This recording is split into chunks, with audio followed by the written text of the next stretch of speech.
Imagine a world where the money in your pocket can be printed at will by a handful of insiders, slowly eroding your savings while enriching the already wealthy. That's not a dystopian novel, it's our current financial system. In his book, The Seventh Property, Bitcoin and the Monetary Revolution, Erik Yakes explains exactly how we got here. He shows why Bitcoin isn't just another cryptocurrency, it's the next evolutionary step in money itself. Today I'm breaking down the book's core ideas. We'll explore the hidden seventh property of money, centuries of monetary mistakes, the inner workings of central banking, and the revolutionary fix Bitcoin provides. Stick around, the lessons could change how you think about wealth forever. Yakes starts at the beginning. Money exists to solve barter's biggest problem, the coincidence of wants. You have apples, I have oranges. We both want what the other has, at the right time and place. Money lets us trade indirectly. Over thousands of years, societies chose goods that best fulfilled 6 key properties: scarcity, durability, acceptability, portability, divisibility, and fungibility. Shells, beads, gold, silver. Each was selected by the free market for these traits. Gold shone for large transactions because of its high stock-to-flow ratio.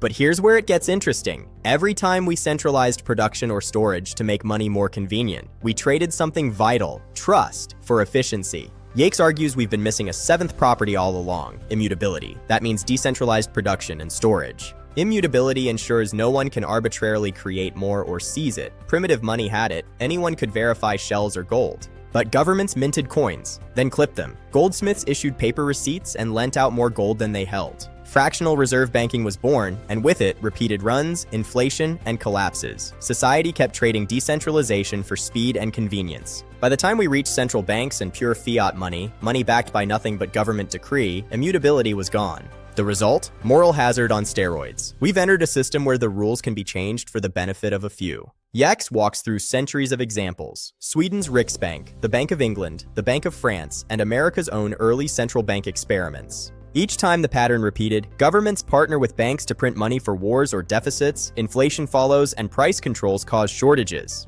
Then comes the Federal Reserve, the world's most profitable company, created in 1913 after a secret meeting on Jekyll Island. It's quasi-private, owned by member banks, yet governed by political appointees. It controls the money supply through open market operations and QE. The incentives are perverse. Banks privatize gains and socialize losses. New money flows first to elites, the Cantillon effect, widening wealth gaps. Malinvestment follows. Booms, busts, and a 96% loss in the dollar's purchasing power since the Fed's founding. Yakes calls it the mother of all moral hazards. Enter Bitcoin, launched in 2008 by Satoshi Nakamoto right after the global financial crisis exposed the system's flaws. Yakes gives a clear breakdown. Bitcoin is a decentralized ledger, blocks of transactions chained by cryptographic hashes, secured by proof of work. Anyone can run a node and verify the rules. The supply is capped at 21 million coins, enforced by code and consensus, not by politicians. Bitcoin nails all 7 properties. It's scarce, durable, acceptable, portable, divisible, fungible, and, crucially, immutable.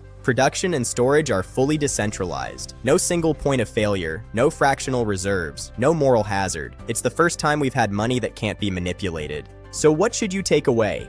First, question enforced money. Fiat is backed by the threat of inflation and taxation, not some inherent value. Second, centralization always creates agency problems. History proves it: debasement, bank runs, inequality, and social unrest. Third, Bitcoin isn't just digital gold. It's the base layer for a new permissionless financial system. Self-custody matters, not your keys, not your coins. And finally, markets, not mandates, should choose money. Bitcoin's network effects are already turning it into the most saleable asset on Earth. Yakes concludes Bitcoin is creating a monetary revolution, one that restores individual sovereignty and ends the centuries-long erosion of sound money. Whether you're new to Bitcoin or already stacking sats, the seventh property gives you the foundational understanding to decide for yourself. The book isn't hype. It's history, economics, and technology explained with clarity. If you want to be on the right side of the next monetary evolution, read it. The seventh property isn't coming back by accident. It's already here. Thanks for watching. Drop a comment. What's your biggest takeaway? If this video helped, share it, because sound money is a conversation worth having. See you in the next one.